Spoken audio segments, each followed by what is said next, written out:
Welcome to the Silent Archive. Today, we're exhuming the archive on the neurobiology of focus.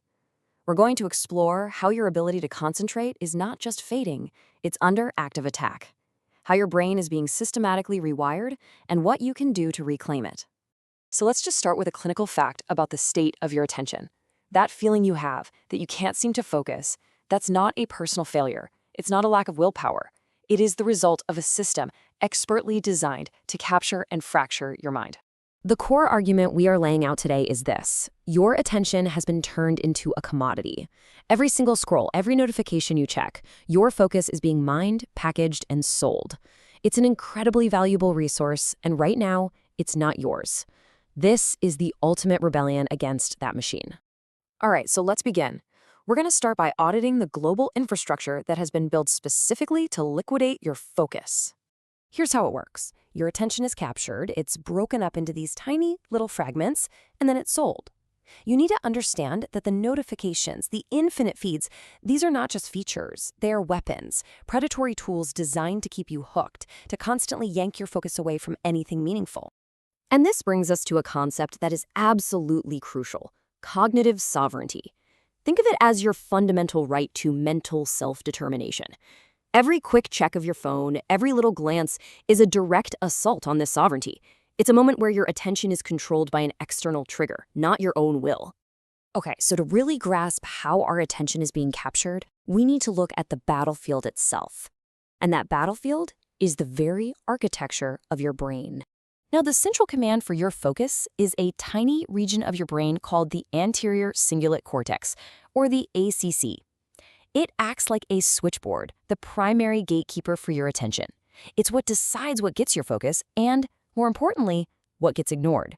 And this little switchboard, it operates using two very different systems. First, you've got the top-down system. This is your conscious, goal-driven focus. It's what you decide to pay attention to. Then there's the bottom-up system. This one is purely reactive, driven by things like a loud noise or a flashing light. And one of these two systems has been completely hijacked. See, your bottom-up system evolved for survival. It was meant to alert you to a snapping twig in the forest, a potential predator. But modern technology has turned this ancient instinct into a weapon against you.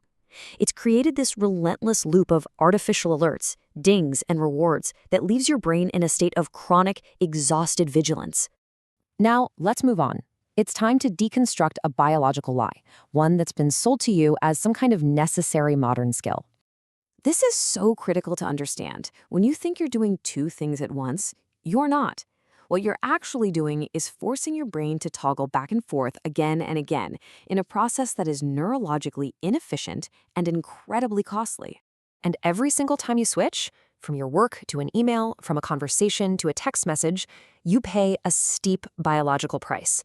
Your brain literally has to liquidate one set of neural resources and fire up a completely different one. That process burns real cognitive energy. And the cost of this isn't just a feeling, it is measurable. During that transition between tasks, your effective IQ can temporarily drop by as much as 10 points.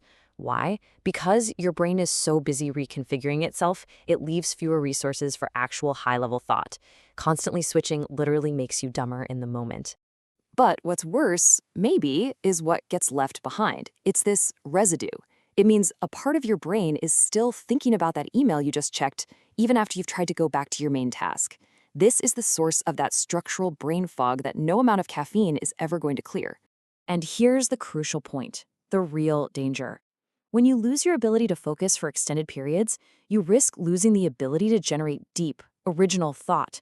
You just become a processor of surface-level information, a cognitive mimic, but you lose the capacity for true genius, for real innovation. Okay, we've diagnosed the condition, we've examined the mechanism, now we deliver the protocol for a counterattack. You see, true high-status focus isn't about what you choose to look at. It's about what you have the power to successfully ignore. It's the art of selective inhibition, aggressively suppressing all that bottom-up noise. So the question is, how do you build this fortress? How do you achieve this state of neural exclusion? Well, it's not about trying harder. It requires a formal protocol, a deliberate engineering of your reality. The research points to a very practical three-part strategy to build this mental fortress, to engineer a reality where deep, uninterrupted focus is actually possible. Okay, here is your new doctrine. First, the monotasking manifesto. You work in focused, 90-minute blocks, no exceptions. This aligns with your brain's natural energy cycles, and during this time, you create a zero-switch environment. That means the phone isn't just off, it's in another room. Second, the neural priming ritual.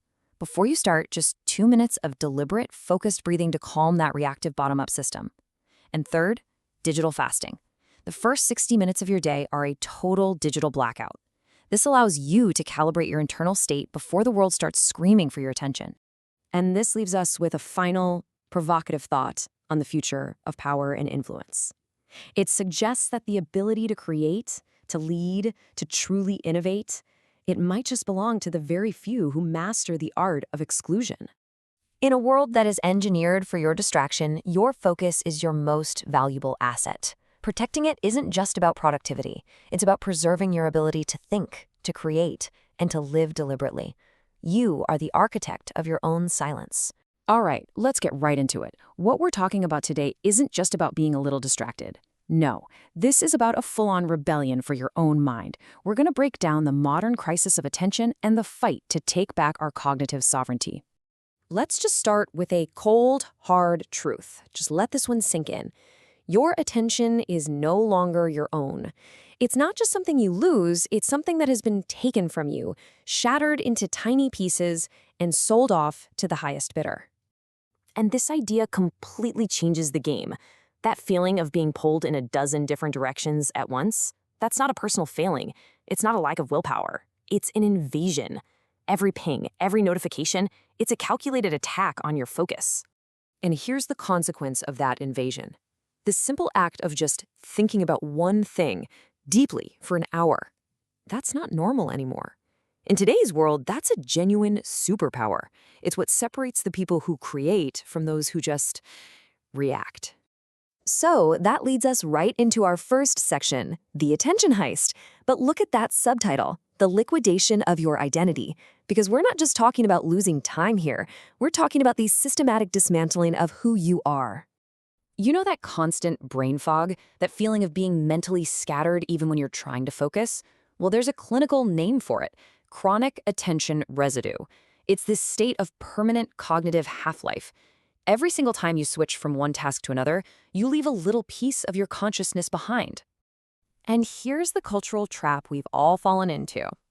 We've been taught to believe that being busy is the same as being productive. But the reality is, well, it's pretty brutal. You are a biological resource, and your attention is being harvested in real time. Okay, so how is this actually happening? Let's go deeper and look at the mechanics of this invasion inside your own brain. This is the neurobiology of how you're being hijacked. So you've basically got two attention systems. Bottom up is your primitive, survival brain. It reacts instantly to a loud noise or sudden movement. Then you have top-down attention. That's your conscious, intentional focus, what you choose to think about. The problem is, modern technology has learned to perfectly hijack that primitive bottom-up system, making every notification feel like an urgent threat you can't ignore. And this brings us to a critical point.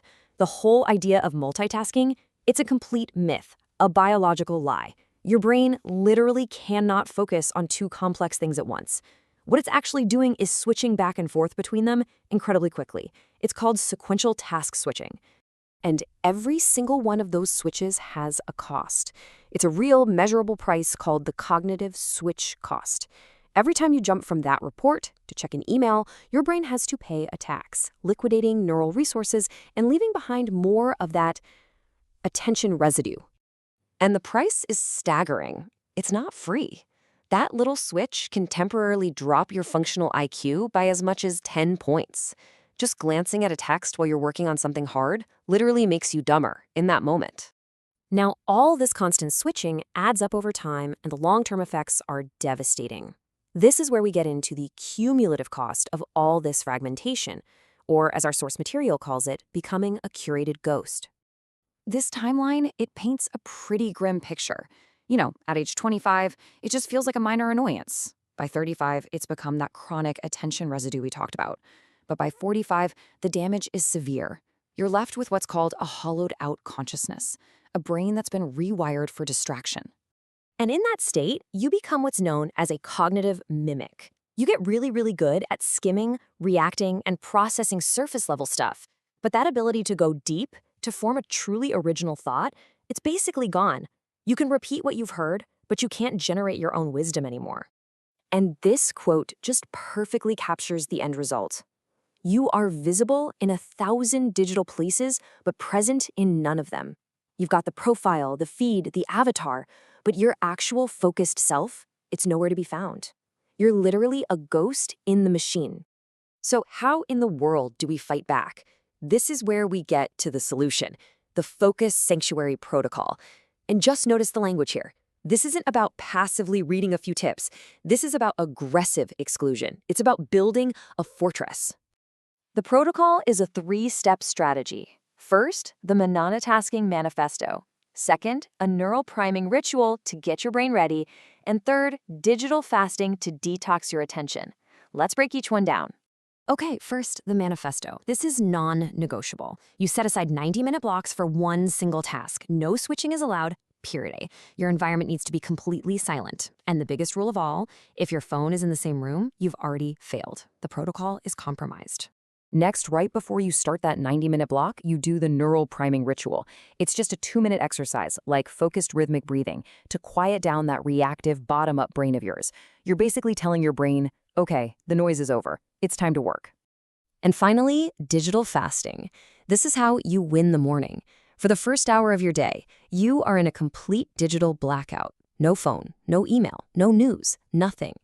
This is your time for internal calibration, to set your own mental frequency before the rest of the world tries to tune it for you. Ultimately, the goal here is to completely rewire your brain. So it really leaves us with this question to think about. By the time you're 45, do you want focus to be this constant, exhausting struggle? Or do you want it to be your natural, default state of being?